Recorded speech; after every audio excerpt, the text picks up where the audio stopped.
Ողջույն սիրելի հետևորդներ, երբևէ նկատել եք, թե որքան արագ է փոխվում մարդկանց վերաբերմունքը։ Այսօր քեզ գովում են, վաղը մոռանում։ Այսօր ծափահարում են, վաղը քննադատում։ Սոցցանցերում մի օր մարդը հերոս է, մյուս օրը չկայացած։ Եվ ամենացավալին այն է, որ նույն բանը արեցին նաև Հիսուս Քրիստոսի հետ։ Այս հատվածում ժողովուրդը գոչում է օրհնյալ է նա, բայց ընդամենը մի քանի օր հետո նույն քաղաքում կհնչի խաչը հանիր նրան։ Ինչպես է դա հնարավոր, եթե ավելի կարևոր հարց, մենք այսօր իսկապես հետևում ենք Քրիստոսին, թե պարզապես ոգևորվում ենք նրանից ժամանակավորապես։ Այսօր միասին մտնելու ենք Հովհաննես ավետարանի 12-րդ գլխի 12-ից 23-րդ հատվածի խորքը։ Եվ այս խոսքը կարող է փոխել մեր հավատքի ամբողջ ընկալումը։ Հաջորդ օրը ժողովրդի բազմությունը, որ Զատկի տոնին էր եկել, լսելով, թե Հիսուսը Երուսաղեմ է գալիս, արմավենիների ճյուղեր վերցրեց և Հիսուսին ընդառաջ ելավ աղաղակելով. «Ովսաննա, օրհնյալ լինես դու, որ գալիս ես Տիրոջ անունով, ով թագավոր Իսրայելի»։ Եվ Հիսուսը մի էշ գտնելով նստեց նրա վրա, ինչպես որ գրված է. «Մի վախեցիր, ով դուստր Ցիոնի, ահա քո թագավորը գալիս է, նստած մի էշի կոռակի վրա»։ Եվ նրա աշակերտները սկզբում այս չհասկացան, բայց երբ Հիսուս փառավորվեց, այն ժամանակ հիշեցին, որ այդ նրա մասին էր գրված, և իրենք այդ էին արել նրան։ Իսկ ժողովուրդը, որ նրա հետ էր, վկայում էր, որ Ղազարոսին հենց գերեզմանից կանչեց ու նրան մեռելներից հարություն տվեց։ Եվ դրա համար էլ նրան ընդառաջ ելավ ժողովուրդը, որովհետև լսել էին, որ այդ նշաններն էր արել։ Իսկ փարիսեցիները միմյանց ասում էին. «Տեսնում եք, որ ոչ մի օգուտ չեք ստանում, ահավասիկ ամբողջ աշխարհը նրա հետևից գնաց»։ Երուսաղեմ բարձրացածներից ոմանք հեթանոսներ էին, որոնք տոնին էին եկել երկրպագություն անելու։ Նրանք մոտեցան Փիլիպոսին, որ Գալիլեայի Բեթսայիդա քաղաքից էր, աղաչում էին նրան և ասում. «Տեր, ուզում ենք Հիսուսին տեսնել»։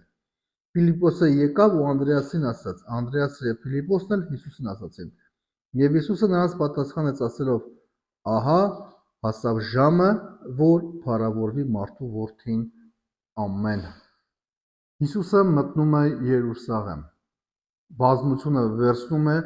արմավենու ճյուղեր և գոչում. «Ովսաննա, օրհնյալ է Իսրայելի թագավորը»։ Քաղաքը լցված էր ոգևորությամբ։ Այսօր էլ մարդիկ շատ արագ են ոգևորվում։ Նոր թրենդ, նոր միտք, նոր հոգևոր ալիք, նոր մոտիվացիա, բայց նույն արագությամբ էլ մարում է ամեն ինչ։ Իրական հավատքը միայն զգացմունքային ոգևորություն չէ, այն հավատարմություն է նաև դժվար օրերին։ Մի հետևիր Քրիստոսին միայն այն ժամանակ, երբ ամեն ինչ լավ է։ Թագավորները սովորաբար գալիս էին ձիերով, զորությամբ, փառքով, բայց Հիսուսը գալիս է ավանակի վրա։ Սա խոնարհ թագավորի պատկերն է։ Քրիստոսը չի նվաճում մարդկանց վախեցնելով։ Նա մոտենում է սիրով և խոնարհությամբ։ Այսօր աշխարհը մեծարում է ուժը, փառքը, ցուցադրական հաջողությունը, բայց Աստծո ճանապարհը ուրիշ է։ Իրական մեծությունը սկսվում է խոնարհությունից։ Հովհաննեսը անկեղծորեն ասում է. «Աշակերտները սկզբում չհասկացան այս ամենը»։ Սա շատ մխիթարող խոսք է։ Երբեմն մենք էլ չենք հասկանում, թե Աստված ինչ է անում մեր կյանքում։ Ինչու են դժվարություններ գալիս, ինչու է սպասելը երկար, ինչու են որոշ դռներ փակվում մեր առաջ, բայց հետո հետ նայելով հասկանում ենք Աստծո ծրագիրը, և եթե հիմա ամեն ինչ չես հասկանում, մի կորցրու վստահությունը Աստծո հանդեպ։ Բազմությունը հետևում էր Հիսուսին, նաև այն պատճառով, որ լսել էին Ղազարոսի հարության մասին։ Փոխված կյանքը մարդկանց գրավում է դեպի Աստված։ Այսօր մարդիկ հաճախ չեն լսում քարոզները,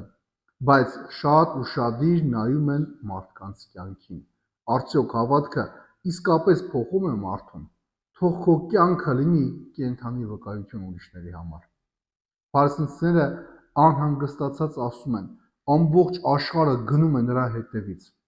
Խավարին միշտ անհանգստացնում է լույսը, երբ մարդը սկսում է ապրել հավատքով, փոխվել, խաղաղություն տարածել, միշտ կլինեն մարդիկ, որոնք չեն հասկանա կամ կքննադատեն։ Մի վախեցիր մարդկանց կարծիքներից, եթե քայլում ես Աստծո ճանապարհով։ Հեթանոսներ գալիս են եւ ասում. ուզում ենք տեսնել Հիսուսին։ Սա շատ հետաքրքիր պատկեր է։ Ոչ միայն հրեաները, այլև ամբողջ աշխարհը սկսում է փնտրել Քրիստոսին։ Մարդու սրտի ամենախորը ծարավը Աստծո համար է։ Այսօր մարդիկ կարող են ժամանակավոր հաջողակ լինել, փող, հետևորդներ, կարիերա ունենալ, բայց ներսում դեռ դատարկություն ունենալ։ Քանի որ հոգին չի բավարարվում միայն նյութականով։ Մի կորցրու հոգիդ աշխարհը շահելու ճանապարհին։ Երբ մարդիկ սկսում են գալ Հիսուսի մոտ, նա ասում է. ժամը հասավ։ Բայց հետաքրքիրն այն է, որ նրա փառքը խաչի ճանապարհով պիտի գար։ Աստծո փառքը հաճախ անցնում է զոհողության ճանապարհով։ Այսօր մարդիկ ուզում են փառք առանց պայքարի, հաջողություն առանց զոհողության, հարություն առանց խաչի։ Բայց ավետարանը սովորեցնում է ուրիշ ճանապարհ։ Մի փախիր դժվարություններից, եթե դրանք քեզ մոտեցնում են Աստծուն։ Այս հատվածը մեզ սովորեցնում է. առաջին, զգացմունքային ոգևորությունը դեռ իրական հավատք չէ։ Երկրորդ, Քրիստոսի թագավորությունը խոնարհության վրա է կառուցված։ Երրորդ, երբեմն Աստծո ծրագիրը ուշ ենք հասկանում։ Չորրորդ, փոխված կյանքը հզոր վկայություն է։ Հինգերորդ, մարդկանց կարծիքները փոփոխական են։ Վեցերորդ, ամբողջ աշխարհը իրականում փնտրում է Քրիստոսին։ Յոթերորդ, փառքի ճանապարհը հաճախ անցնում է խաչի ճանապարհով։ Սիրելի հավատավոր հետևորդներ, Երուսաղեմի բազմությունը ոգևորված էր, բայց շատերը սիրում էին Հիսուսին միայն այնքան ժամանակ, քանի դեռ նա համապատասխանում էր իրենց սպասումներին ու ակնկալիքներին։ Այսօր էլ նույն վտանգը կա։ Հետևել Քրիստոսին միայն հարմար օրերին, թե մնալ նրա հետ նաև խաչի ճանապարհին։ Հիսուսը չի փնտրում պարզապես հավանողներ, նա փնտրում է հետևորդներ։ Այսօր այս աղմկոտ աշխարհում, որտեղ մարդիկ արագ փոխվում են իրենց կարծիքները,